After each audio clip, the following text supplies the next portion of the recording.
warm welcome to all the participants on this call. I would like to give a quick update on our business operations and outlook on the solar industry, and I will begin with our order book. The company announced new orders and LOIs totaling approximately 2,421 crores in Q3 FY24, aided by continued ordering momentum in India and also the first large international EPC order in nearly 3 years. Coupled with our order inflow of rupees 3,106 crores announced in first half, our total order inflow, including LOIs in first 3 quarters of FY24, has now touched approximately 5,527 crore rupees. We are very excited to announce our first large international BOS order for a 221 megawatt DC project in Spain. Through this project, SWREL has achieved a key breakthrough in the European solar market. The scope of work includes design, engineering, supply, excluding PV modules and transformers, construction, erection, testing, and commissioning. The total contract value, including 3 years operation and maintenance, is approximately 112 million euros. The order was backed from ENI Plenitude, which is one of the major European utilities giants with fast-growing presence in the renewable segment. In the domestic market, we achieved another breakthrough by winning a 220 megawatt DC floating solar project, which also happens to be one of the single largest floating solar blocks awarded till date in the country. The scope of the project includes module and EPC work, and the project is located in the state of Jharkhand. We have also been able to leverage the strength of our ongoing relationship by bagging another project from Sembcorp India subsidiary for a 520 megawatt DC project in Rajasthan. This also happens to be one of the largest projects of our customers in India. We are happy to be able to partner and provide customized solutions for our customers in their large projects being executed across the country.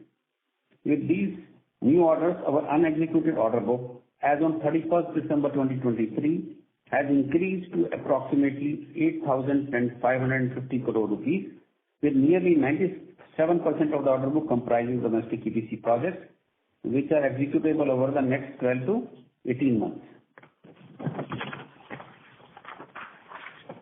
With the inclusion of the Nigeria MOU that was announced in September 2022, our order pipeline is anticipated to enhance significantly.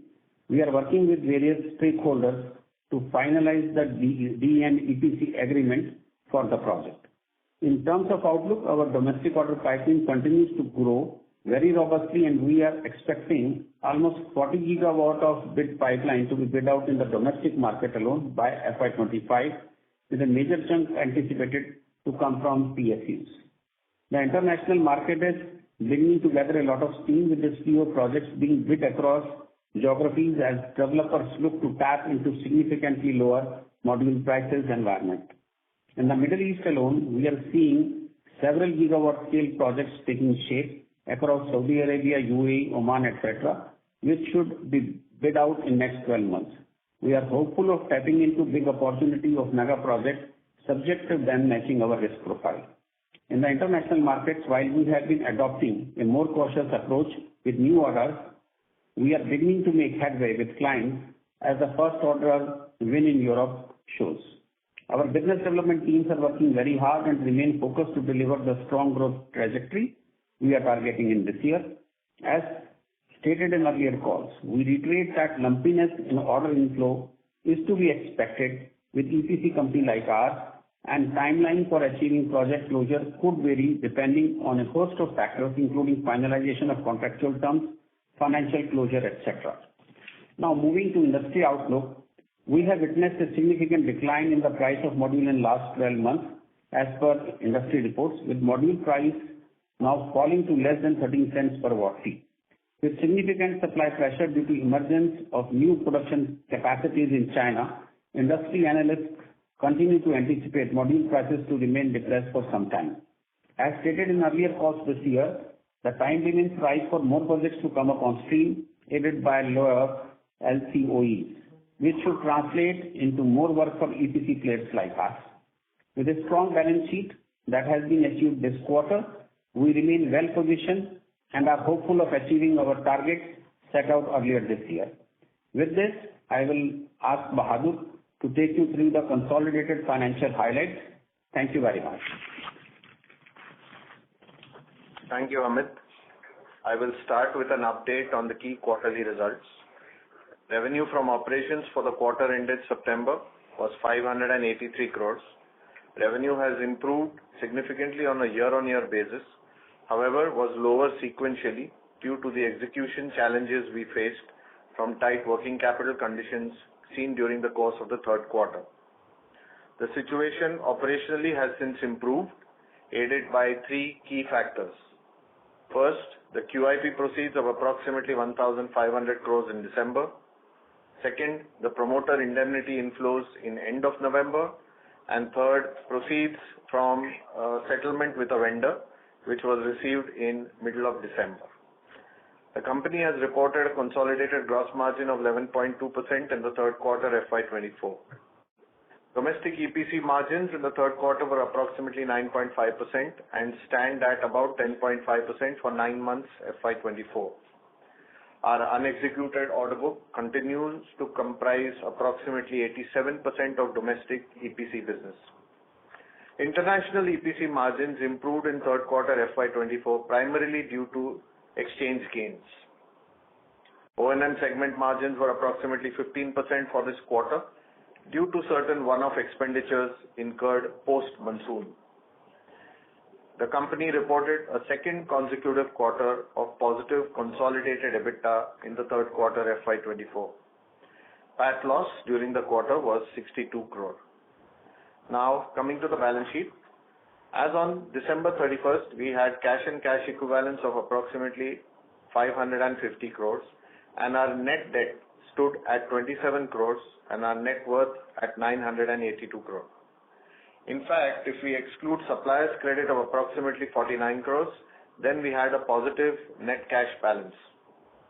We have repaid a large portion of our debt, including all the overdue debt, from the QIP proceeds in December itself and have earmarked deposits for upcoming debt payments. The total repayments as at date, including those with earmarked fixed deposits, is about 1,800 crore. Our working capital situation, which had tightened in Q3, has now started to improve and our projects continue to operate in a negative working capital cycle. With this, we can now open the floor to questions and answers.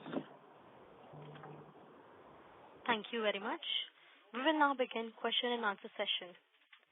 Anyone who wishes to ask a question may press star and 1 on their touchtone telephone. If you wish to remove yourself from question queue, you may press star and 2.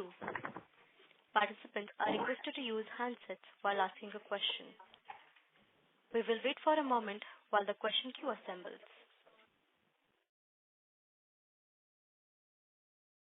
First question is from the line of Dhaval Doshi from Diamond Asia. Please go ahead, sir. Hey, hi, sir. So just a few clarifications. I missed the initial comments. You mentioned 40 gigawatt of bid pipeline in the domestic, and in the international, what was the figure? So international, it's the 15 gigawatt of pipeline is there itself in Middle East and Africa for this year, and we have roughly 8 gigawatt of pipeline in other geographies. But as we have stated in all our investor calls and speeches, that we are being very cautious with respect to taking international projects. So we are evaluating risks and margin profile before bidding and concluding any project. Though pipeline continues to remain very, very robust, and which you see the pipeline, there is sudden spurt of project and module prices coming down. We are hoping that in coming quarter and next fiscal year, we will be receiving far more number of bids which match our risk profile and margin profile, and we'll be able to bid out far more higher numbers than we have done this year. Okay. And the order inflow number for this quarter you said was 2,700 crores, right? Did I hear you correctly? This quarter is 2,421 crores is the order number. And for the next quarter, there is a significant bid pipeline of 6 gigawatt. As we have said that order booking remains lumpy. based on various quarters. So next quarter itself is a huge bid pipeline, which some of the tenders bid have been already submitted, which we are awaiting for reverse auction, and a lot of bids are yet to be submitted in this quarter, which quite a few we are expecting them to conclude within this quarter. Okay, so Q4 could actually be quite a sizable number. Yeah. And could be pretty sizable in terms of bidding if the decision happen timely. So Q4 can be a very, very good quarter.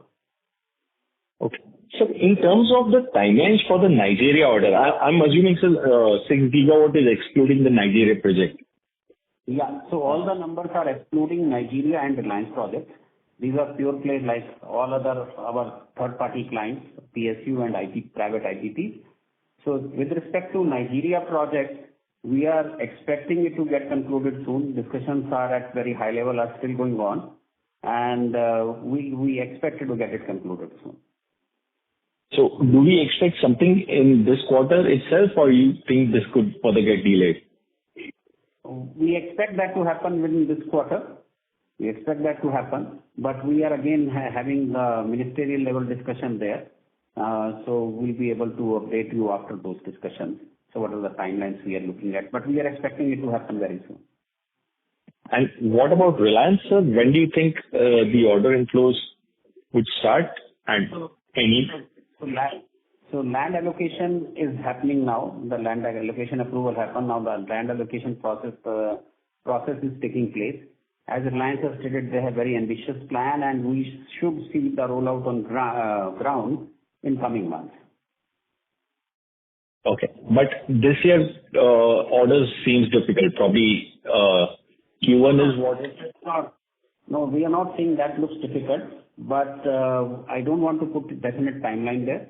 But we are expecting orders this month, but order this quarter. But I'm not putting any timeline to it. That's something in coming months we can see a rollout on the ground. Okay. Thank you, sir. I have more questions. I'll fall back in the queue. Thank you. Thank you. Next question is from line of Rahul Khatarao from Grit Equities. Please go ahead.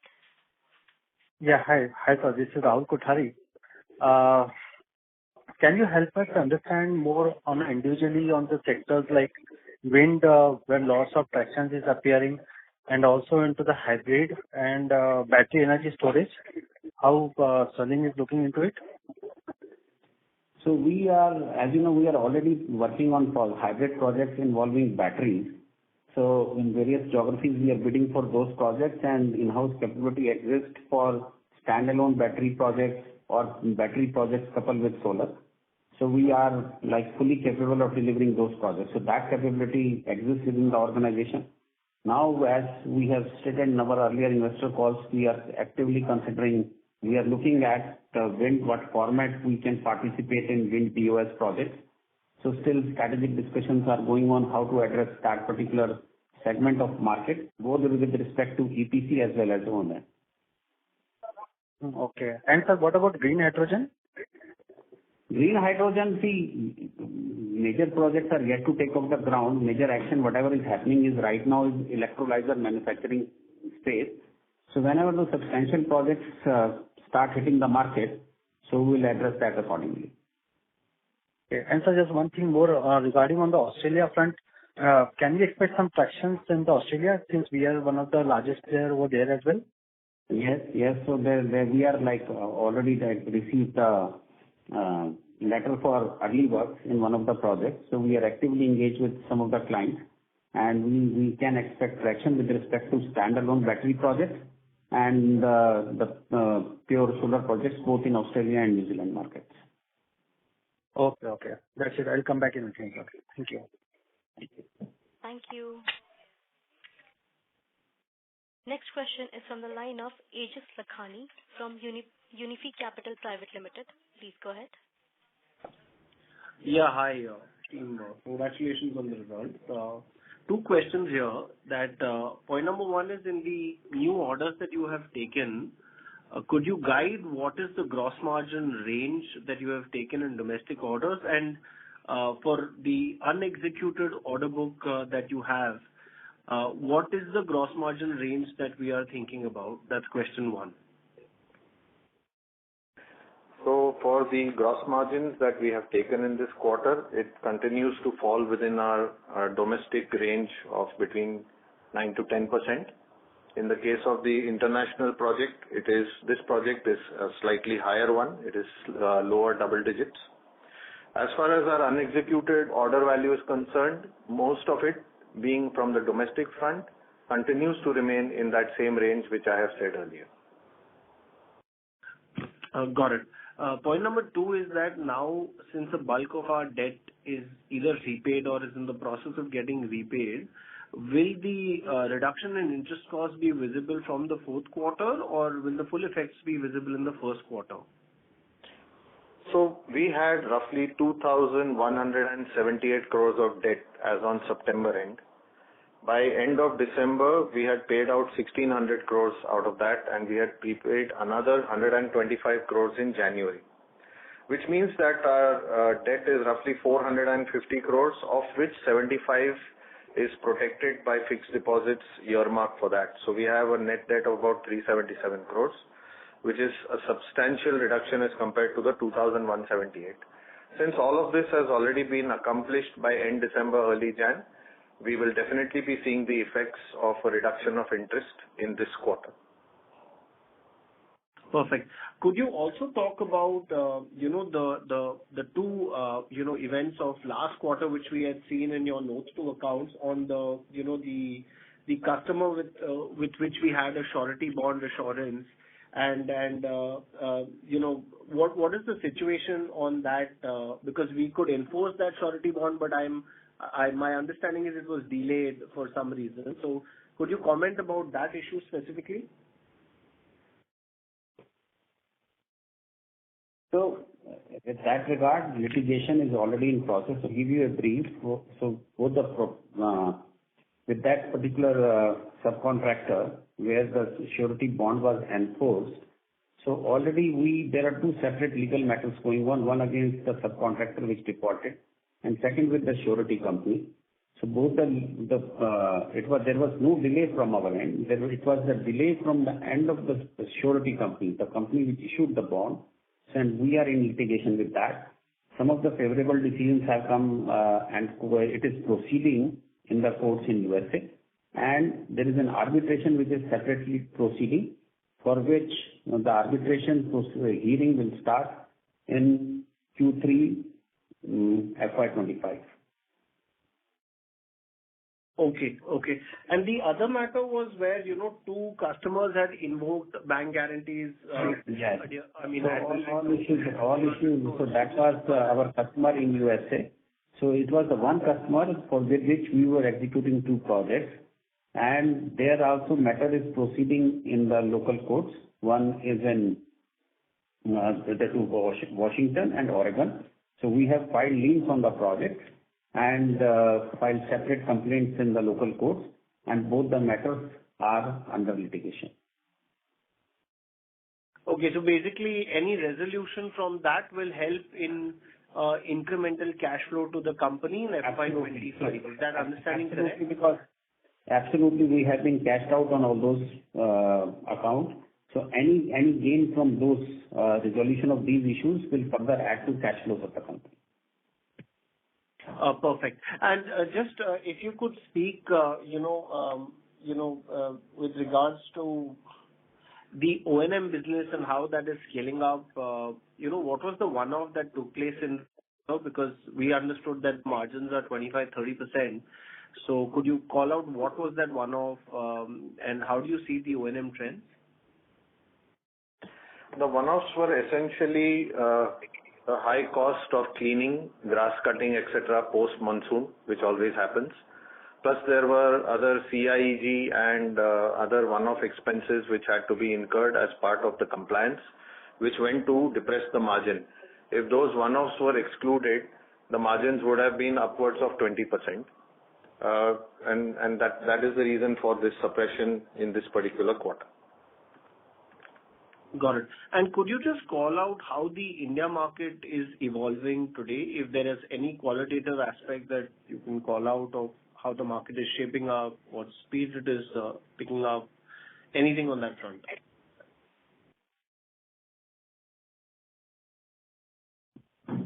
Could you repeat your question, please? Yeah, I just wanted to understand how is the India domestic market shaping up? Is there any qualitative comments you have on the shape up of the India market? Absolutely. So India market is, I think, there is an extremely robust growth, and we see, like this year, we have addressable market of 15 gigawatt. This the projects which come and which are in our range, which we are going to address and bid for that. That will increase from 15 gigawatt in FY24 to 24 gigawatt in FY25. So the total bid pipeline we expect in next 5 quarters is more than 40 gigawatts. So market is going to be extremely exciting, and our addressable market size is also increasing substantially. So you say 15 to 24, so there is a huge growth of 60%. We see a jump in addressable market as well. So we are very excited about Indian market going forward. Got it. And anything on, the pledge for the principal shareholders coming down? Is there any scope for that in this year? The pledge by the shareholders, which is essentially Shapurji Palanji, is for loans which they have taken, against which those shares have been pledged. We have no information as to whether those pledges will get reduced, because those are long-term loans. So while the expectation is they will continue to remain pledged, we do not have any definitive answer on this question. Noted. Thanks a ton. Thank you. Next question is from the line of Darshil Jhaveri from Crown Capital. Please go ahead. Hi, good evening. So hope I'm audible. Yes, you are. Hi. So thank you so much for taking my question, and it was just a wonderful commentary. So from what I could understand, the next 5 quarters we are going to be a lot bullish in terms of our order taking. So just wanted to know, next year you would be able to break even, because you would also have substantially reduced our interest cost, and you would be on track, right?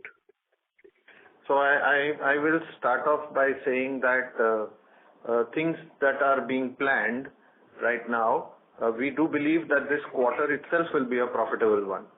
And once this quarter is a profitable one, I think it is fair to say what will happen in the next financial year. Oh, perfect. That's great to hear, sir. And so our current, unexecuted pipeline of around 8,700 crores, what would be the timeline to execute that, sir? That will be next 12 to 18 months. This order book plus whatever we book this quarter, so will be executed in next 12 to 18 months. So that's great to hear. So I just wanted to ask a question. So in terms of our revenue recognition, we would be recognizing revenue as we complete the project, or in terms of percentage completion, sir? That's percentage completion only. So the standard way to recognize revenue for an EPC contract is percentage completion as the project progresses. So we would be able to see uptick in terms of revenue as the quarters go by. So if that would be and what kind of OPM margins could we expect? Because if our gross margins are around 10%, what kind of operating profits, margins could we, expect going forward? Do you mean EBITDA? Yeah, EBITDA. So it's a function of turnover. I'll just give an example. So right now our overheads, which were about 360 crores, are expected to come down significantly this year. Let's say it is somewhere between 300 to 320 crores. If you have in the next year a 10,000 crore top line, just giving an example, you will have a 10% gross margin but only a 3% overhead. So that will give you 7% EBITDA. So our overheads don't increase in line with the revenue increase. And therefore, as revenue increases in the next year, as it is expected to, we will be seeing a lot of operating leverage moving gross margin to EBITDA. Oh, great. So that's great to know, sir. I think that answers most of my questions, sir. So all the best, sir. Thank you so much. Thank you. Next question is from the line of Dinesh Mistry from Investor First Advisors. Please go ahead. Hello, and thank you for taking the time out to talk to us, and congratulations on a successful QIP. I just had one question, which is that, as Bahadur, as you mentioned clearly, we are net worth positive now. We're roughly 900 crores on shareholder fund side. And, our balance sheet is far lighter than maybe what it was even in March 19. In terms of our balance sheet now, how much of revenue do you think we can do on a simple pro rata basis? Because if I cycle back to March 19, we had done about 8,000 crores of top line with about a 8% margin. And that time the borrowing was far higher than what it is today. So just trying to understand here, basis our balance sheet. No guidance expected, of course, but in terms of a balance sheet, how much do you think we can do on an annual basis in terms of revenues? That's it from my end. So the essential part is what kind of non-fund limits would you have to execute the projects that you want to do? So after a lot of pressure, we are seeing normalcy returning on that front, and the company continues to work to enhance its non-fund limits. So with this present balance sheet and the non-fund limits that we have, it's safe to say what we have on hand plus some is what we can easily execute. Net worth is not really a criteria as far as getting jobs are concerned, except for bankability purposes outside India. In India, our net worth is sufficient to meet all the project requirements and prerequisites. Amit can add if I have missed anything, but it is not the net worth, but the requirement of limits, which is now seeing a massive improvement compared to what we had in the last quarter. Got it. And just to understand, sorry, Amit, please go on. Sorry. No, I said Bahadur has covered whatever had to be covered for your question. And also in terms of, so right now we are in the midst of paying back our loans, but do we plan to also, because take some working capital financing, etc., or just limited to non-fund based, even in the future? So the company does have sanctioned working capital limits, which are presently nil. It will all depend on what is the drawing power availability and whether the company needs to take anything. See, right now we have paid off all our loans or have parked fixed deposits such that the earliest loan repayment will start only in December 24. And that too in installments which will spread over almost 2 years. So there is no requirement that we see to borrow because we are negative working capital. All our existing projects are cash flow positive. We do not foresee any need to do any kind of incremental borrowing at this stage. However, there is working capital sanctioned limits available. If drawing power permits and there is a need, which we don't foresee though, there is a possibility we can borrow. Okay. All right. But will it be to the extent? There is no requirement to borrow at this stage. We do not foresee it happening. No. Got it. And last question from my end. You've talked about loans due for the next 12 months have been paid off or funds earmarked against them. So you mentioned that we paid off roughly 1,400 crores, if I'm not mistaken, on the call. Outside of that, 1,800 crores. Yeah, exit till January, I think. So for the next year, and I'm assuming next 12 months, how much is left to be repaid to just clear it all out? So we have, in terms of term debt, we have 328 crores of term debt, which is required to be paid post December 24. So December 24, we would have something like 29 crores. Then in the next quarter, we would have another 50 crores. And that means the entire next financial year, you don't have a number greater than 75 crores to be paid out in installments. Got it. So that's the transfer out payment over 2 years that you're talking about. Yes. So 320 crore term loan. Yes. Okay. And this term loan was again some equipment we had bought or some? No. It was an unsecured working capital term loan, which was taken. Got it. Great. Thank you so much, Bahadur. Thank you, and wish you and Amit the very best of luck in the coming quarters. Thank you very much. Thank you. Thank you. Next question is from the line of Iqbal Khan from Nuvama. Please go ahead. Yeah. Hi. So congratulations for the very good set of numbers. Just one question I have. Like you mentioned that, your order book execution timeline is 12 to 18 months. So is it possible for you to provide some kind of, revenue guidance for, say, Q4 itself? I mean, the near-term guidance I'm talking about. I think for this 9 months, you have already done around 1,700 crores of, for the 9 months, you've already done around 1,700 crores of revenue, right? So, what kind of guidance would you like to provide, or is it possible for you to provide for Q4 near term? FY25, we all see that, with this healthy order books, there is high possibility for you to turn around both at EBITDA and PAT. But can you guide us for the Q4 revenue guidance? So I would not want to give a guidance as such, but all I can say is we will be catching up on whatever we lost in Q3, and it should be the best quarter that we will have in the year. Oh, okay. Understood. Thank you, sir.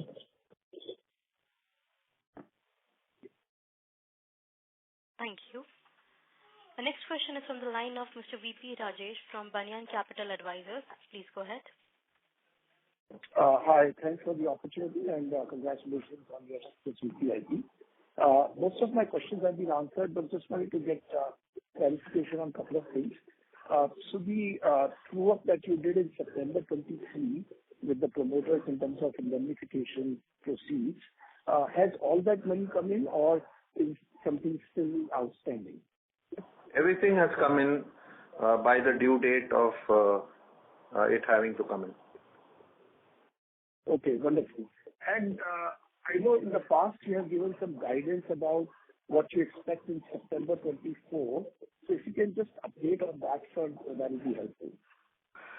So in terms of indemnity, as things stand now, the company is still cash out somewhere between 850 to 875 crores.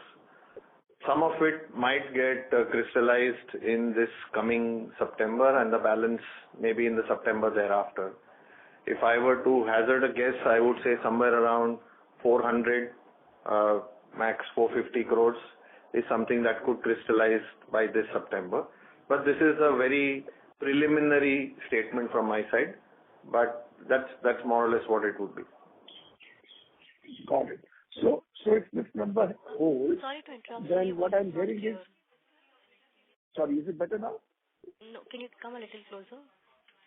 Yeah, I am very close to the phone now. Better, sir, better. Thank you. So my other question is, so what I'm hearing is that given the debt position you've talked about, you will be essentially a net cash company by, let's say, December quarter next year. Is that a fair way to think about this? So if I leave out my supplier's credit, which is, a recurring thing, you will see that we are already net cash in this quarter itself. It is only because we have a supplier's credit balance of about 49 crores. That is why we became a net debt of about 27 crores. Otherwise, we were already net cash here itself. But if we get our indemnity money, if we get our inflows from the projects, there is no reason why this loan should not be repaid. The first priority will obviously be to ensure that all project flows go to meet the requirements of the projects. If there is a surplus which we believe is there in the long term, yes, we would definitely take care and become debt-free. Net debt-free, we are almost there. Understood. And then on the order book, you talked about 8,000 crore plus 8,500 crores, I think you said. So my question is, are all the projects negative working capital, meaning you're not going to have put any money upfront into any of these projects? Is that the way to understand it? All of these projects are negative working capital. They are all cash positive. Okay. So then you'll be generating a lot of free cash next year, if that is the situation, right? I mean, is that sort of a logical conclusion here? Yes, your conclusion is correct. Okay. All right. And then on the Nigeria side, if you can just elaborate, because this has been stuck for last several quarters. So what exactly is the issue that is preventing the government to, move forward over there with this project? So as we explained in earlier calls, there is no issue which is like leaving the project. The Power Minister had himself tweeted about the project, which you all would have seen. So its project value is so high and multiple ministries are involved. So we are just giving the final touches to with the DNDPC agreement which is to be signed. We expect it to get signed soon. So we are involved at the ministerial level. Discussions are going on, and we expect it to be concluded soon. Great. Wonderful. Thank you and all the best. Thank you. Next question is from the line of Mayank Chaturvedi from HSBC Mutual Fund. Please go ahead. Hi, thanks for the opportunity, sir. So just one question from my end. I joined the call a little late, so I missed your comments on the revenue. So we are not able to hear you clearly. Can you closer to the mic? Hello, is this better? Yeah. Yeah, I think I joined the call a little late, so I probably missed your comments on the revenue execution for this quarter. So if you could maybe just elaborate. I think it was expected that the NTPC or the execution will pick up from the third quarter, and the revenue was expected to be much higher. So any particular reason for revenue being lower than the earlier quarter? The revenue was lower than the earlier quarter primarily because of the difficulties which we faced when there was a rating downgrade caused by missing of an installment of a loan. That created a lot of flutter. Banks had clamped down on certain amount of limits, which made it difficult to meet the execution targets that we have. Having now done the QIP, paid off all the overdue debt, in fact paid off all debts such that you have nothing to pay till almost December of this year, we are seeing that there is a change. Discussions are on with banks to work out enhanced limits to meet the requirements of the revenue and cost for this quarter and the coming quarters. As I have mentioned, while we are not giving a guidance, we will be catching up on the revenue loss of the previous quarter in the current one, plus whatever we had anticipated to do in this current quarter. Okay. Oh, great. So I think this lower fund-based limits would have also affected your execution up until now in January, right? And that will pick up in the rest of the months, maybe. Is that conclusion correct? Yes, there was a bit of stress in some of the projects, but it was being managed. However, we have utilized all the cash flows not only to pay off debt, but even if there were any vendors and subcontractors which could have been paid out to increase the pace of execution of the projects. Okay, sure. Okay, so that's all from my end. Thank you. Thank you. Next question is from the line of Rahul Jain from JM Financial PMS. Please go ahead. Yeah, hi sir, I am audible? Yes. Little muted. Maybe if you could come a little closer, that would be helpful, Rahul. Now this is fine? Perfect. Yeah. So, sir, thank you for the opportunity. I just wanted to understand that if not for the working capital challenges which we faced on the execution front in Q3, wanted to understand how much of the execution did we miss, if you can share some numbers on that side. Let's say, I'm giving a ballpark number, we would have achieved roughly 2/3 of what we would have wanted to achieve. Okay. And sir, some bookkeeping question which I had. So in the segmental result, what is the unallocable expenditure consists of? If you can share some things on that side. There on the first page, Rahul, it is your employee benefit expense, finance cost, depreciation and other expenses. Coming to 153 crores. Essentially, the overheads plus interest and depreciation. This will significantly come down with interest expenses coming down. Okay. Yes. Yeah. Sir, thanks for the clarification. That's it. And all the best. Thank you. Thank you. Next question is from the line of Nikhil Abhyankar from ICICI Securities. Please go ahead. Thank you, sir. Thanks for the opportunity. So the module prices in the international markets have fallen to 13-14 cents a watt. Is it also what are the domestic prices for domestically sourced modules? So, domestic prices right now in the range of 20 to 22 cents, but with the more capacity additions happening in India, there will be a movement towards to cover the bridge between international pricing and domestic pricing. So we have to see that we expect that module prices in India also will be competitive in coming quarters. Understood. So basically 90% of our order book is domestic, so we have to source those modules domestically. Is it the case? Yeah, absolutely. For projects with modules which we win in India, we'll be sourcing modules from India. Okay. So, because of the lower interest... add to what Amit has said, as of right now, we have only 2 projects where there is modules. One is what we have won last with NTPC, and the other one is what we are the L1 for in a floating solar job. So what is the total order value for these 2 orders? Total value will be close to 2,000 crores. 2,000 crores. Okay. And so regarding Nigeria orders, since the module prices have fallen internationally, should we expect that $1.5 billion order to reduce in size? So right now, the agreement is getting concluded, but we have no such indications from the client side. Okay.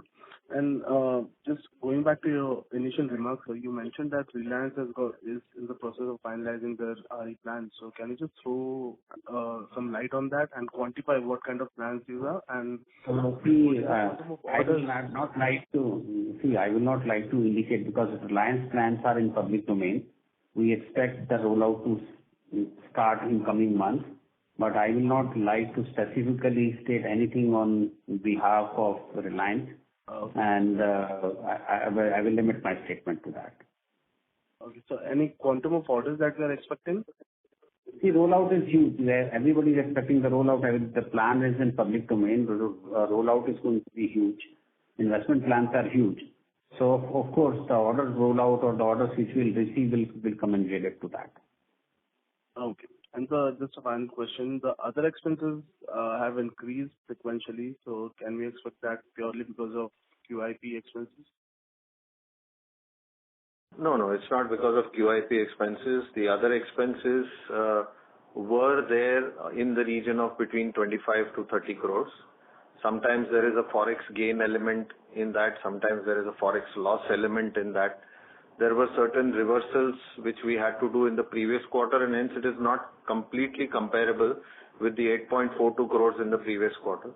The other expense trend will be anywhere between 25 to 30 crores per quarter. Okay, sir. Understood. Thank you and all the best. Thank you. Next question is from the line of Mr. Hiren Ved from Alchemy Capital Management. Please go ahead. Hi, and thanks for taking my question and for stabilizing your operations this quarter. You mentioned early on that you're being very careful about taking on international projects or bidding for international projects. What are what is the minimum gross or EBITDA margin below which you will not take a project internationally? So I would say our threshold is earlier used to be between 8 to 10%, and we are maintaining that because the market became very, very competitive in Middle East in between with the influx of Chinese players. So margin levels has dropped down. So you have seen that we have not picked up any project due to drop in margins. So we'll still consider that margins will remain minimum 8 to 10% threshold, which we had indicated earlier, and the project which we have won in Europe is in double digits that we have indicated. So we are trying to be in lower double digits with respect to international projects. And do you still see the same level of Chinese competition in Middle Eastern and other markets? So what we are witnessing in Middle East markets, that the project volume is going to triple. Almost like this year, we are expecting 10 to 15 gigawatts, and like from this quarter till end of FY25, close to between 10 to 15 gigawatt of mega projects will be there. Chinese have not delivered to the expectation of many IPPs. Project delays have happened. So the big Indian EPC players are getting a lot of traction from the IPPs in Saudi and UAE, Oman, everywhere. So we now expect the rationalization of contract terms and conditions as well as the margin profiles in the Middle East. So we expect it to get better, and we expect that we should be able to conclude some of the projects in Middle East in FY25. And are there any Indian players that compete with you when you bid for these projects, now that the volumes are going to go up dramatically? Primarily L&T would be there. L&T? Yeah. Okay. And I think if we were to not look at, this year or next year, but let's say look out 2 to 3 years, is there an aspirational gross or EBITDA margin level that we would want to work towards? And what would that be? So we will try to improve where we are right now, what we are maintaining in domestic and international market. Obviously, the aspiration of any management is to optimize the cost, build on economies of scale, make operations more efficient, and improve the gross and EBITDA margins. And that's what we'll be striving for. That's best I can say at this point of time. But with the revenue base broadening, our overheads proportion, like allocation will be on a much wider base. So that itself will take our EBITDA margins up. And with other operational efficiencies, we expect both gross margins and EBITDA margins going up considerably. And would it be fair to assume that from here on, whether international or domestic business that you would take on would all be negative working capital? Yeah, that's how has been the business model traditionally, and that's what we will be targeting for. The nature of business itself is such that it becomes a negative working capital. Got it. Thanks, and all the best. Thank you. Thank you. Our next question is from the line of Mr. Faisal Hawa from H.G. Hawa and Company. Please go ahead. Sir, my first question is that, are we embarking on any kind of cost reduction? And if at all there is a cost reduction, how much can be squeezed out more? That's one. Second is, sir, FY25, what do we expect our exact, or approximate interest outgo to be? And second is, sir, that is there any thought process within the company now to, totally avoid overseas contracts, because that is where, the variables are really too many, and that is where we have faced maximum problems in the company in the past also. So at least, or probably, we should have a much better margin to balance out the extra risk that is there from such orders. So I'll try to answer the first two questions. As far as the strategy for overseas market, I will let Amit respond. So your first question was on overheads. Yes, definitely there is a lot of work going on internally to reduce overheads. And that is why, while last year's overheads were a much larger number, we are seeing at least a 15 to 20% reduction in overheads in the current year. Next year, the target is to reduce it even further from there. So yes, there is a concentrated effort being made to optimize overheads and to use low-cost overheads in place of front-ending high-cost overheads. So that is definitely an ongoing exercise. Can you give a number to the reduction in overheads that we are targeting for FY25? So FY24, let me say, while the previous year was close to 360, this time it will be somewhere between 300 to 320. Okay, I don't want to give anything very disparate, but it will be somewhere there. And next year it will be sub 300. How much we can bring it sub 300? We are just doing the final working, so before we can tell you that. That is as far as the overheads are concerned. As far as interest is concerned, if you're saying 328 crores is what remains, and if you're taking an average cost of borrowing which ranges between 9.5% to 11.5%, I think it is quite clear what will be the interest cost that will be there for FY25.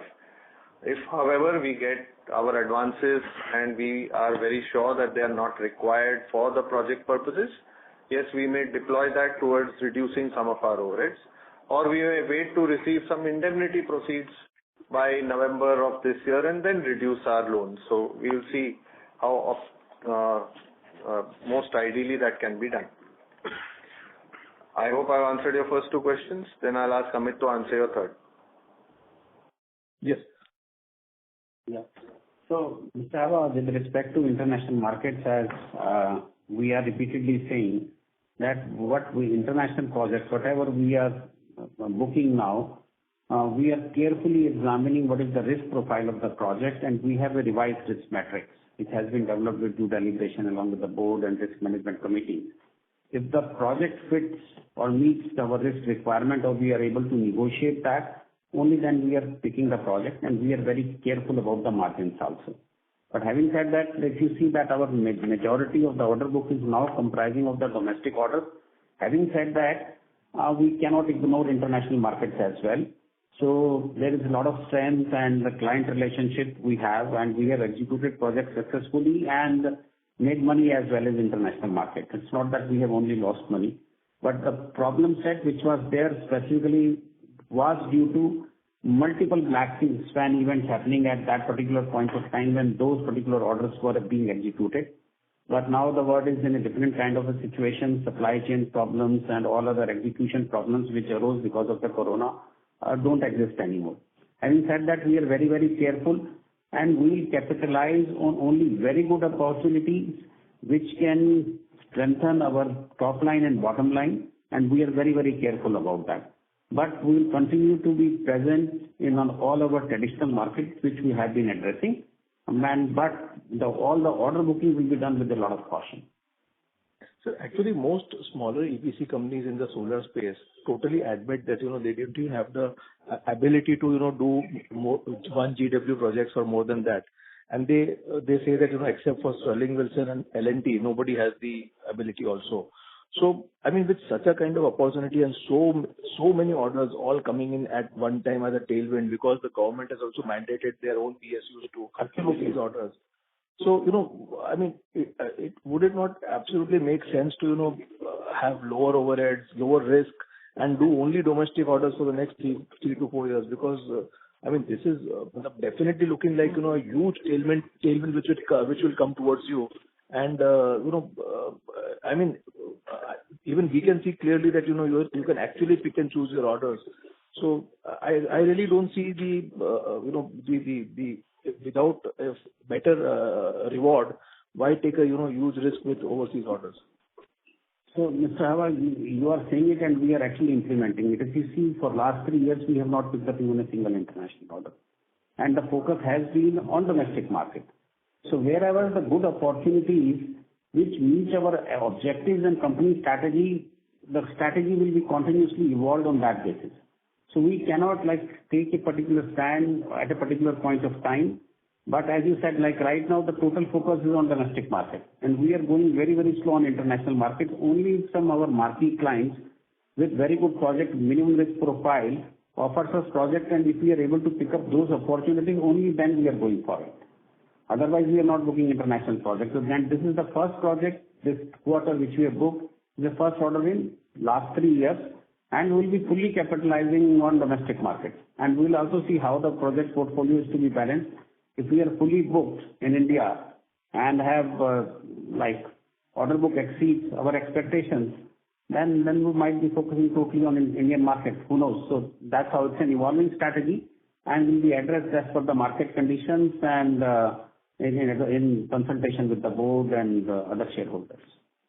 Sir, and one more thing is, what is the order inflow that we are targeting for calendar year 2024? And sir, would it be a right statement to say that now, given that our debt is almost clear and plus Reliance is backing, that we could actually have a situation in which we could, get as many bank guarantees as we want, as a quantum. Do we have something like a, tap which is just open for us, unlimited? Or that's not a right statement? Nothing is unlimited, Mr. Hawa. Everything takes efforts. You know the position that we were in the last quarter. Things have substantially improved from there. And we are going to continuously work to improving it as much as we can. But there is nothing like a tap has opened and everything is available as much as we want. Sufficiently available to execute what we need to do, and we are also looking forward to build up our limits to take care of our future requirements. So would you be able to give a number to the bank guarantees that we can open at the very maximum? No. So first of all, are there any outstanding bank guarantees today? There are none. We have opened all the bank guarantees that are required for our projects which are there at the moment. Mm-hmm. So, okay. So, I mean, that itself could be an advantage to us, that bank guarantees are much more freely available. So it's always non-fund limits, which is the fuel for this business. The company keeps looking forward to work on enhancement of limits to take care so that none of the projects suffer. Okay. And sir, if you could answer on the order book that we are targeting for calendar year 2024.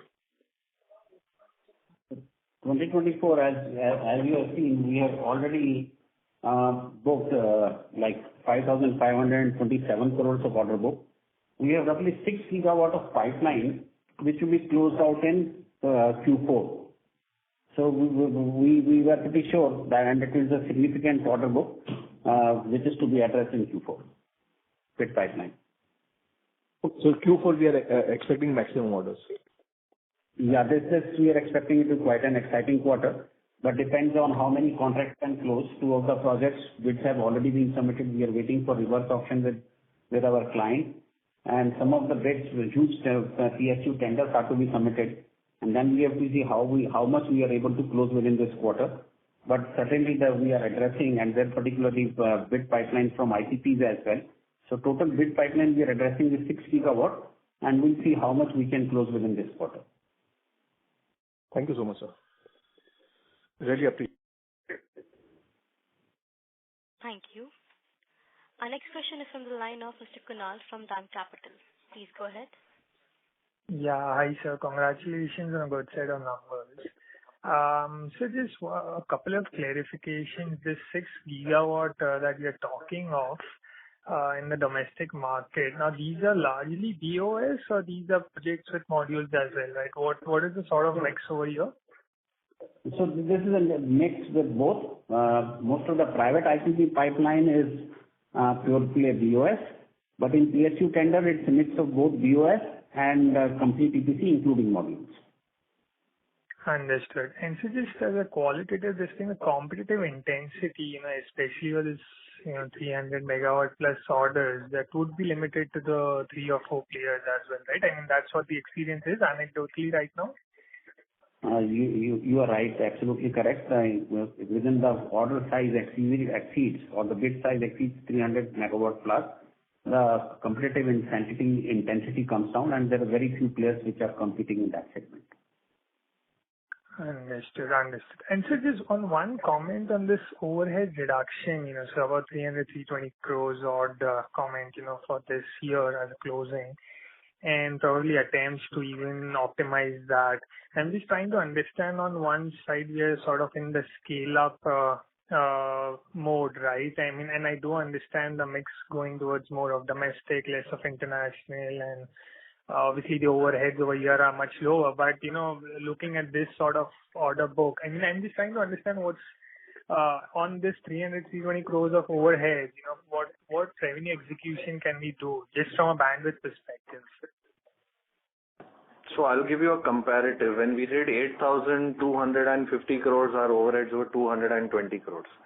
So essentially it is not all about overheads. Overheads do not exponentially rise nor fall on the base of what kind of revenue you can achieve. So it is all about your execution strength. Your overhead back-end strength is enough to take care of whatever we foresee in the foreseeable future. Of course, we are still not going to rest at that. We are still working on optimizing, as I answered to the previous question. Understood. And so there's one last bit, in terms of these performance bank guarantees, could you just help me, like, what exactly would be the quantum of the, like, percentage of the project size that goes in as a performance bank guarantee? I will just start out. Amit can add. So typically we see 10% advance and 10% performance bank guarantees. The quantum may vary project to project. Sometimes you do get higher advance bank guarantees. Sometimes if the margin is better, there is a slightly higher performance bank guarantee that is required. But on an average, it would be 20% of bank guarantees split half and half between advance and performance. Amit, if I have missed something, you may please add. No, you are right, Pavel. Understood. So thanks a lot. This is really helpful. The advance bank guarantee falls pretty quickly over the execution of the project. Understood. Thanks a lot, sir. This is really helpful, and all the best.